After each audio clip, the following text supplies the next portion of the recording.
like I said, it's a sharp, harsh turn. We try to start off some shows in a positive way. If you've listened to the show, if you've watched the show, I think you know that. We like to have fun here at the end of the day. That's a reason why I brought Endo and Sin onto this show. At the end of the day, we are just three absolute goofs who happen to like the same things for the most part. But there really aren't any other topics that we could kick off this show with. Viewer questions wouldn't be right. The day by day wouldn't be right. We need to talk about what happened over the weekend. Obviously, just a not all that long, just a couple of days after the incident involving Boko Amama, of course, and the AHL player Christoph Hrabik being suspended for 30 games. There was another incident in the ECHL, and I'll say this, like, for this show, I think the easy thing to do would be to just throw it to Endo. Have Endo speak on it. Why would I do that, Endo? Well, again, because you are a black man. And at the end of the day, I feel like, as I think a lot of people in my position are like, hey, this is not my place to speak. But as we've seen so many people say, it's not just up to you as a black man to speak on this issue. There is also the responsibility for someone like me to be like, hey, I'm willing to say this is ridiculous, this needs to change. So I will recap the incident. I will give my thoughts on the incident, how I viewed it originally, how I view it now, and you feel free to interrupt me at any possible time that you want, because admittedly I am in that spot where I'm like, I do feel like it's more important to hear your side of things with this than mine. But at the end of the day, it is our show together. It might be my name there at the front, but there is not this podcast right now without you, without Sin, especially without you. You were the first person to be able to step up and help me keep up this show. My heart. I wanted to put that out there. ECHL game between the Jacksonville Icemen and the South Carolina Stingrays, excuse me. From what we know, confrontation in the corner. Jordan Subban was essentially being escorted away by an official from the rest of the players on the ice, while still sharing words with Jacksonville defenseman Jacob Panetta, who then proceeded, at the very least, to gesture/pose towards Jordan Subban, who then turned around for all intents and purposes and beat the brakes off of Panetta. Yeah. Anything there? Or should I continue on with the little recap of what happened? I think that's spot on so far. Yeah, you're good. Okay. I feel like I'm like the checkpoint, like you're driving like at those old school games you're going through, like right. Rally racing. It's like, oh, checkpoint. Yeah, you're good. Keep going. Yeah. So I will say, too, for those of you watching on the video side of things, for some reason today, Endo's webcam is having a freezing issue. We'll try to have him fix that as much as possible, but please bear with us for this episode. We're doing what we have to do. Yeah, sorry. I think I hit my computer the wrong way, and it just, it makes me freeze in time. Fair enough. I'll have it fixed. And to go back on that again, I said to you just before we started recording this show as well, this is one of those things, much like the Kyle Beach situation, where I felt it extremely necessary to try and not forget any little aspect of this story. So I have no problem admitting to the people that listen to the show, I care about this. I want to make sure that we don't forget any talking point, which is why I'm going to bounce the stuff off of Endo, of course. Subban then went to Twitter after the game. He responded to a tweet from the Jacksonville Icemen account, which had mentioned penalties being called after a fight.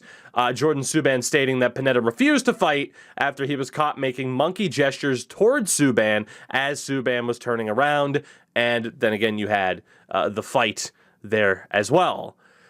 I don't think we forgot anything as far as that is concerned in the original tweet from Jordan Subban. That tweet instantly gained traction. For a variety of different reasons. Of course, people sharing the clips of the incident that happened to be captured from those in attendance. And, of course, as well, you had players commenting, particularly Jordan's brother, PK. The next morning, and actually, if anything, rather quickly, at least one of the two Twitter accounts seemingly tied to Jordan Panetta was deleted. The Jacksonville Icemen initially released this statement stating, the Jacksonville Icemen are cooperating with the league review of the incident that occurred last night against South Carolina. As an organization, our fans, partners, and sponsors know our core values, and we intend to make comments and decisions after the completion of the league review. That was their initial statement. Your thoughts? Man, it's a lot. Like I'm gonna cut right to to how I feel about this whole situation. Feel free.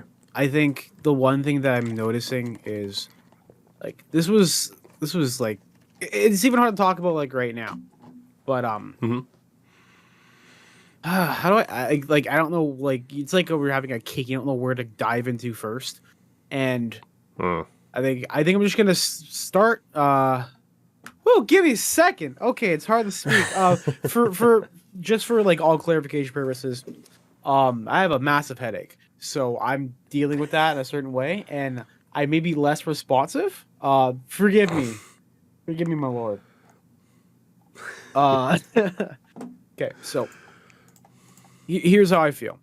I think because of certain things being refreshed people's minds in regards to what happened to Boko Imama and this situation, flat off, I think it's amazing that people are willing to stand up to something like this. I think that's the big picture. I think I'm jumping way too ahead right now, but the big picture of all this is that the amount of people who came out in support after this whole weekend, both for Imaba and for Subban, were outstanding. It would, to me, outstanding is an oversight, but I think it should be it should be the norm. People should be calling this stuff out. As for Jordan Subban, his situation, I don't. It's really weird because my brain triggered to, after hearing about the incident and him doing the gesture, I was reluctant to take any sort of hearing from any other side of that happens. This is clearly what's happening. Someone saw what happened a few days ago on the ruling that happened last week about this, and they're just repeating it, which I think would be hilarious in that sense. And then you hear at the end of all this, he comes out with a statement saying they had no intention and all this and all that. And however, the one thing that people get confused is that he says that he didn't see any malice in that he did that gesture, but to someone else who's recurring in certain things happening around the league, it may be a different league, but they're still the farm system. And along with that, I'll interject. That is my biggest takeaway from this.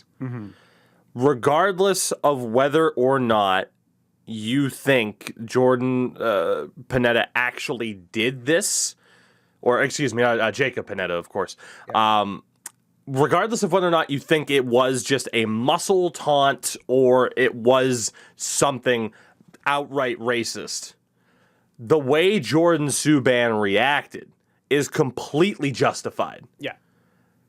Because it's not out of the question that would have been the worst case scenario that Jordan thinks he saw and still may think that he saw. And if he feels that way, he is more than justified to feel that way, because that is the entire point. I think PK ended up saying something pretty much similar in a press conference where I don't think this incident more so was about, I mean, it is, right? It is about whether or not he did or didn't, but it is also about the idea of why would Jordan Subban feel that way and view it that way.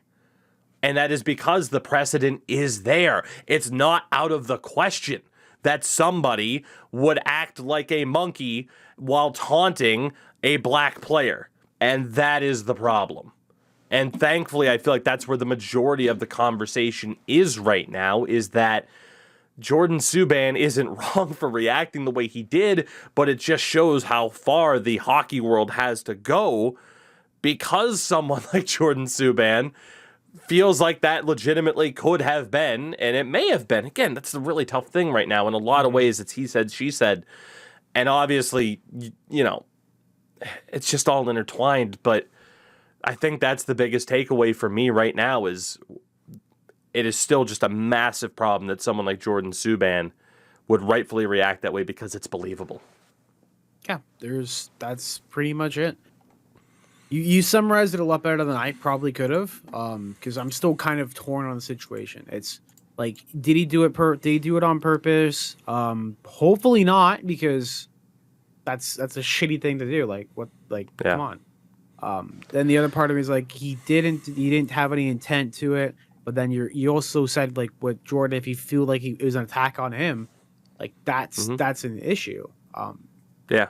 That's it. Like I said, there's so many different ways. And I was going to bring this stuff up later, but I think the problem is, and a lot of people defending Panetta are those types of people that, like, that's a big part of the problem, right? Like, you see a lot of the, like, Twitter accounts defending Panetta, and then you check some of the little details about it, and it's like, okay, you're one of those people who, you know, I don't feel comfortable.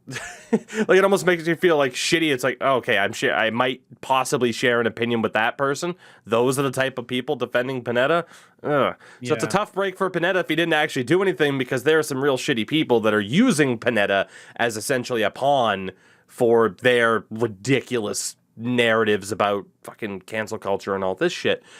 But we look at certain incidents in the past of, oh, it turns out things weren't exactly what we thought.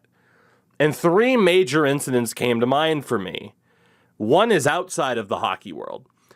The Johnny Depp situation with Amber Heard, where again, Johnny Depp's reputation was dragged through the fucking mud by Amber Heard, only for us to then find out, oh shit, she was actually the abuser in the situation. He wasn't a saint, but she was the abuser here. Mm-hmm.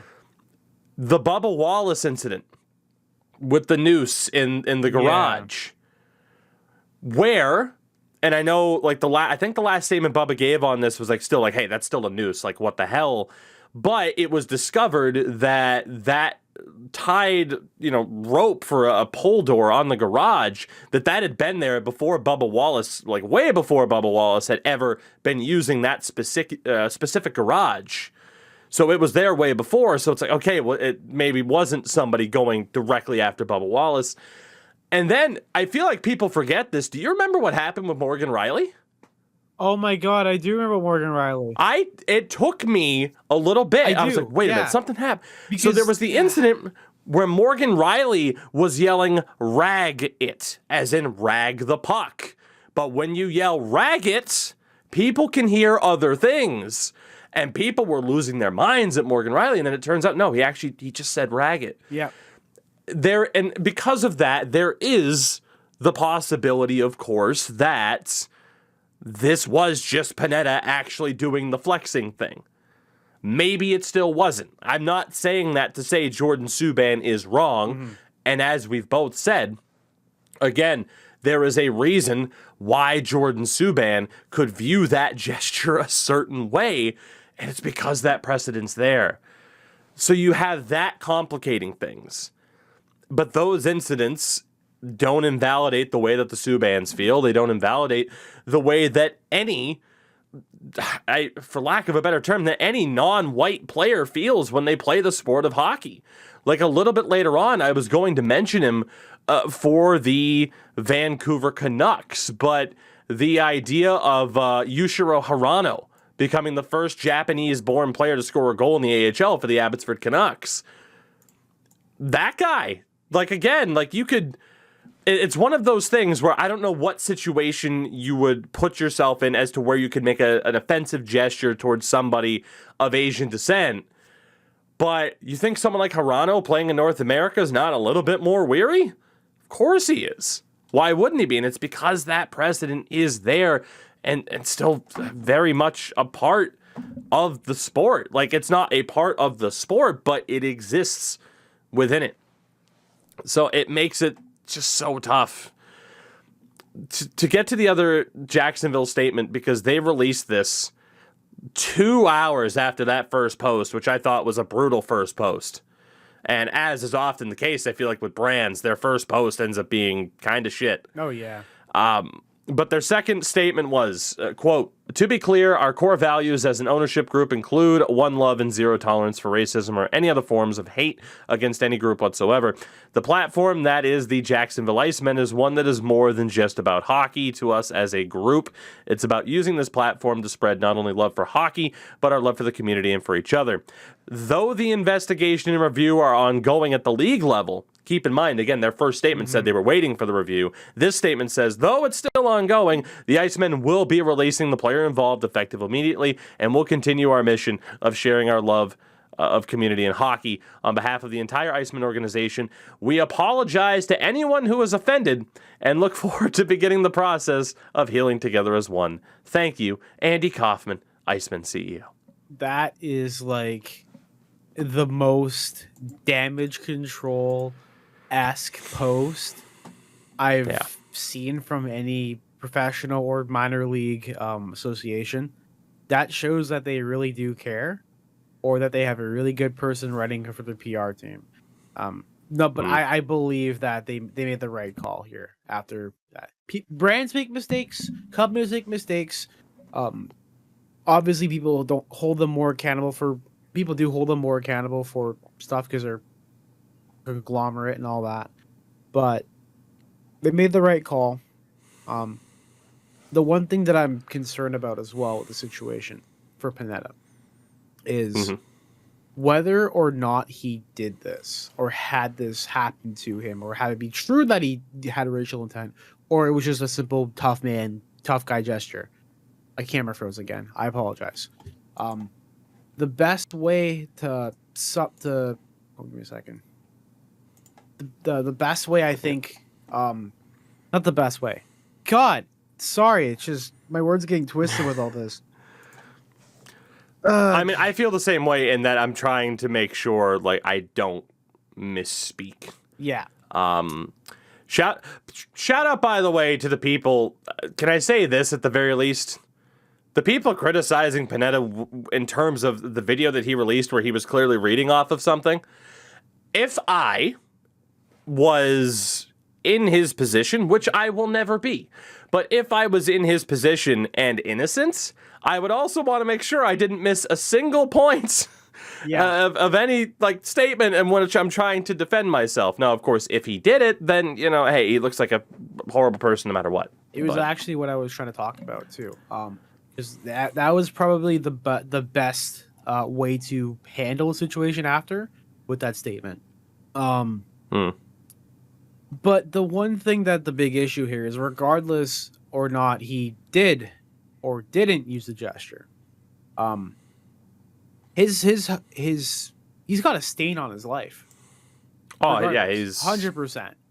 Like because of this, he's obviously still under investigation, and if they find nothing, he may be eligible to play in the league again. But what team's going to want to take that guy? I mean, there are teams that have done that before with certain people that we've talked about, and you know, like Mitch Miller and all those terrible people who are still playing hockey. Like that's man, it's tough. Yeah, it's like tough. I said, it's tough. It's unfortunate. And then obviously, like within the incident too, right? Like there's so much to discuss that people are trying to just dissect every bit of what happened. From, were the crowd also yelling racial obscenities at Jordan Subban in the camera footage that was taken? I've heard people say yes. I could only personally hear stuff along the lines of, you know, beat his ass, but yeah, you know, that could also happen, and is again also part of the problem. There is the reaction to the fight that a lot of people are pointing out in terms of a lack of his teammates, as in Panetta's, stepping up to defend him on the ice in that moment. That can also be countered by saying, well, if these guys didn't see it and they hear something happens, are they going to jump in to defend the guy?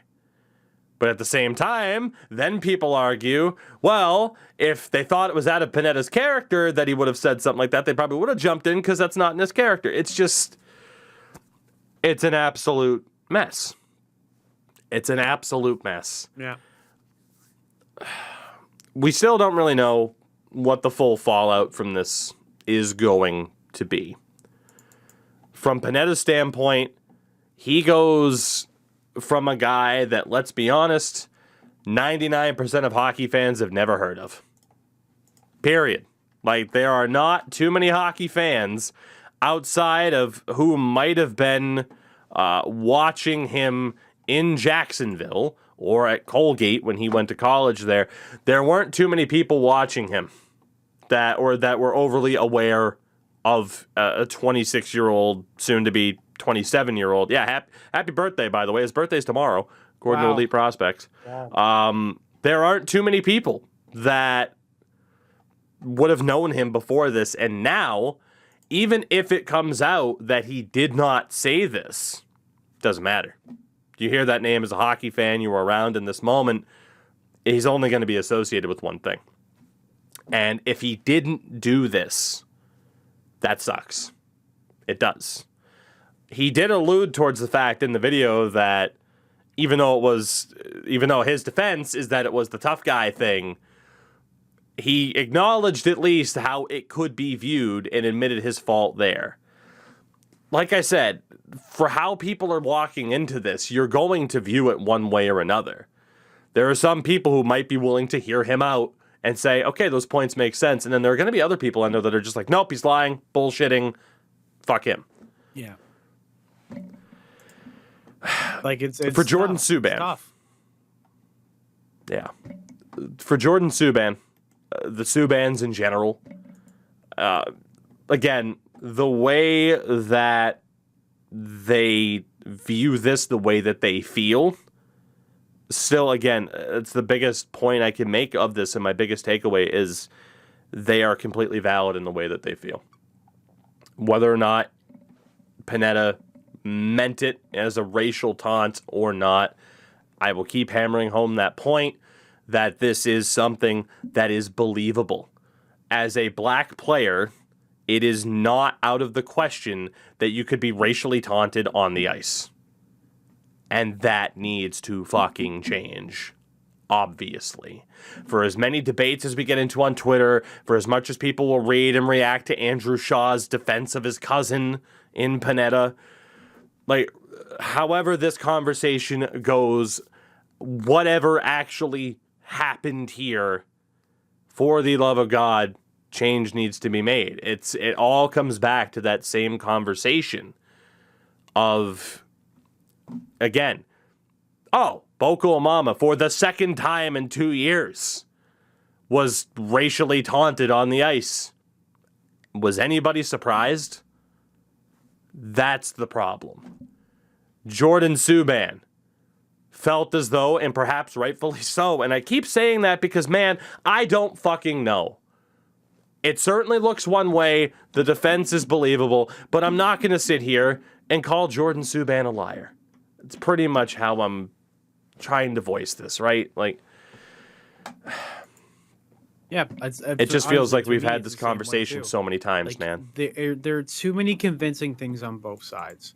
You have his statement afterwards saying that he didn't intend to do that whatsoever, but he sees how he could be wrong, which is a big component of actually admitting that you may have done something. It's like, I have done this, but maybe to you this might have been offensive, and then I'm sorry. That's being an adult. That's being human than anything else, is admitting a possible fault, even if you don't think you're in the wrong, especially for something like this. And like, either way, no one is coming out of this situation like almost unscathed. Jordan Subban, if it's false, Jordan Subban is then deemed the liar and the Subbans and all this crap, whatever. If it's deemed true, Panetta's like career, which could have probably rebounded afterwards, maybe, is tarnished. And it's unfortunate. I wish like that this wouldn't be an issue at all if this didn't happen back on the 12th, or even could put a bigger, fresher opinion in people's minds. And that's what gets confusing, because you're hot on the heels of one situation, and then something like this happens that could be perceived as something that also happened in that situation. And I think that's where it just gets messy. And I think that's the big issue as well, too.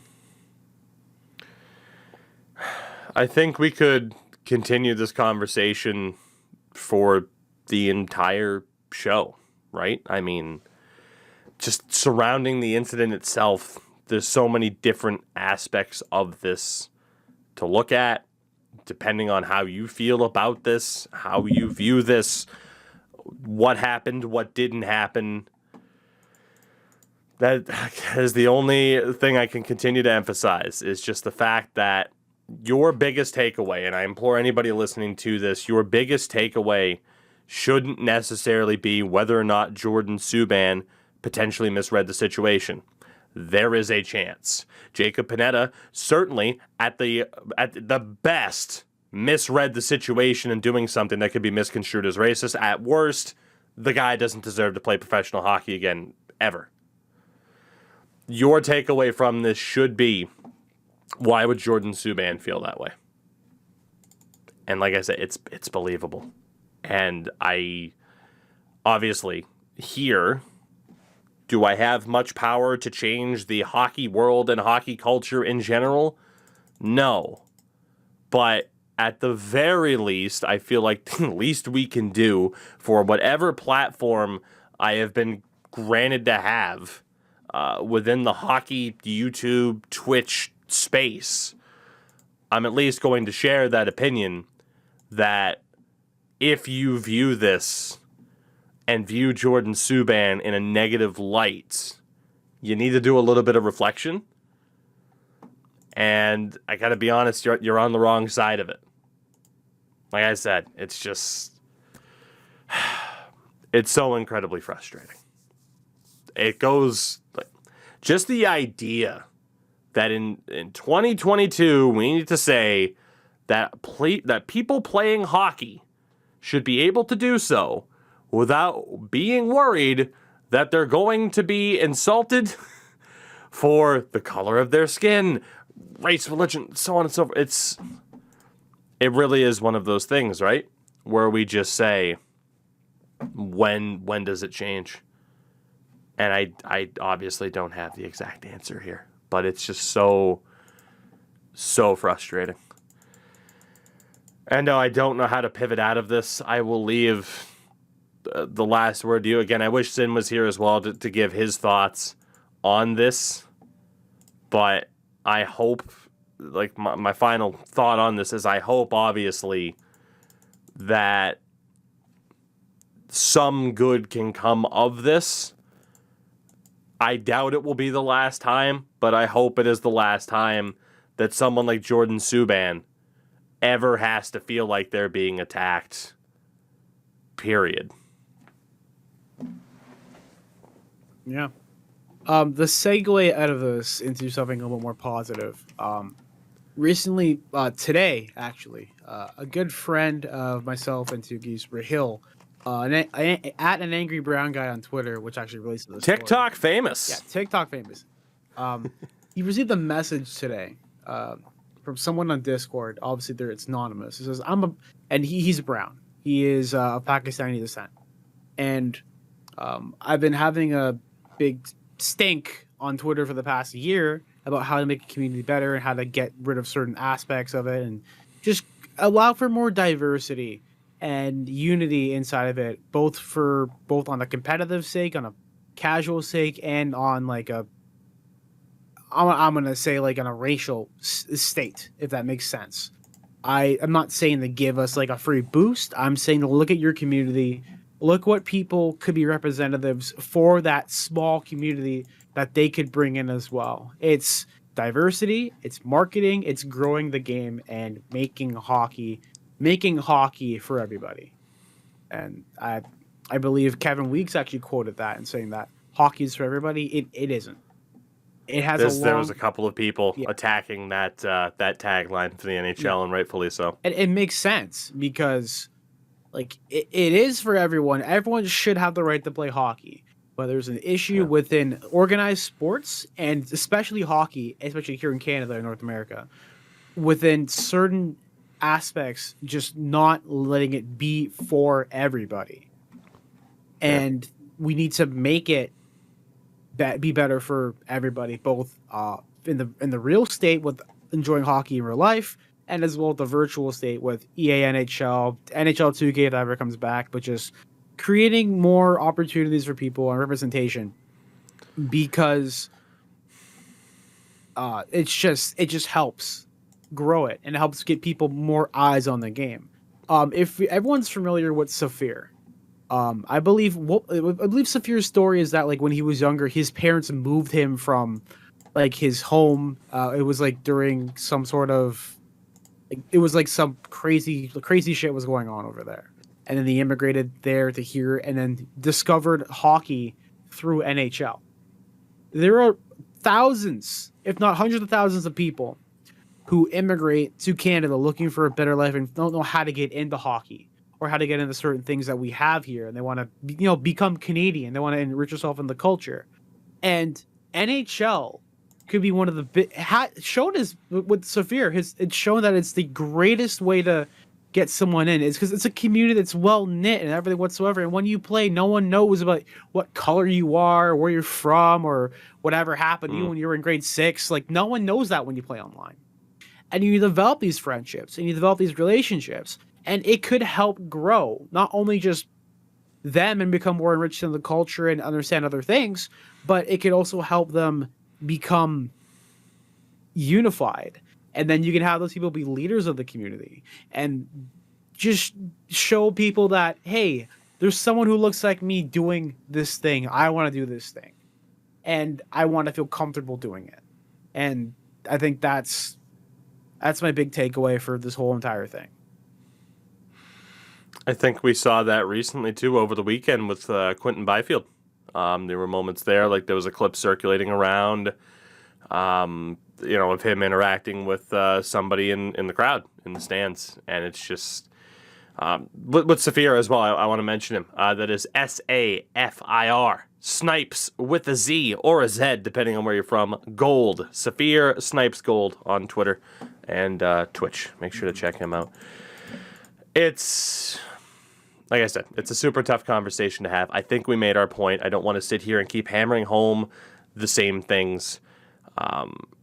It has continued to be a very interesting time on this podcast, right? Like we undergo the change that we underwent at the end of last September. And again, I've been hesitant to speak on it. The best way to sum it up, Deej and I had some creative differences, right? And what we thought was right to talk about on the show and what wasn't. And ever since that split happened, boy howdy have we had some stuff to talk about on the show. It's almost impossible, I think, from a hockey standpoint, to have not had at least one serious conversation about something that could be viewed as a controversial subject since this past October. I mean, again, you look at the Kyle Beach incident, you look at a couple of different race-related incidents that we've had now. It's been a time. It's been a time. But again, like I said, for us here, and I don't want to speak for Endo and Sim, but I do know they feel the same way. Like I said, we have this little bit of a platform. We can't do too much with it. We're not going to solve racism by talking about it on a podcast. But at the very least, if it gets one person who likes what I do that maybe kind of thinks that way, if it gets one person to maybe change their mind, then I will gladly talk about it. To hell with anyone that views this podcast or me negatively because of it, or maybe doesn't want to sponsor the show because of it. It's important to talk about this shit. And again, like it's one of those things where you gotta listen. You gotta listen. When people mention that this shit's going on, you gotta listen. You can't sit there and be shocked when this stuff happens and you're like, I've never heard of this. It's because you're not listening enough, I think, is the best way to sum it up here.